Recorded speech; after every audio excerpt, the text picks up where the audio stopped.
Welcome to Pindar Poetry. We hope you learned something new. You begin by signing into Cloudbeds and confirming the property profile so data syncs correctly.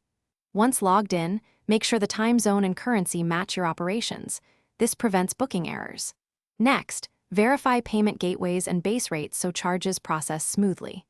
Open the dashboard and identify the reservations, rates, and channels tiles. This is where you'll start configuring availability. These first actions establish reliable data flows, so bookings and payouts behave predictably as you proceed to channel setup. Now you connect channels and map inventory so bookings land in the right rooms.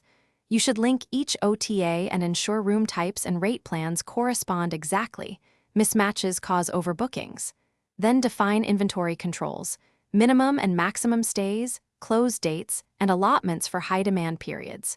Once configured, enable autosync so changes propagate automatically.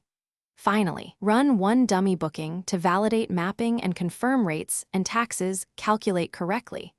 This quick test prevents headaches later. Finish by reconciling a real booking, confirm payment capture, and that the guest folio reflects taxes and fees.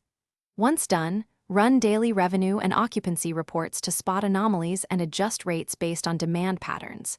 Make sure to set up automated nightly backups and user permissions so data remains secure. If something goes wrong, like missing reservations, check the channel sync logs first, resync the affected channel, and only then contact Cloudbeds support with the booking ID and screenshots for a faster resolution.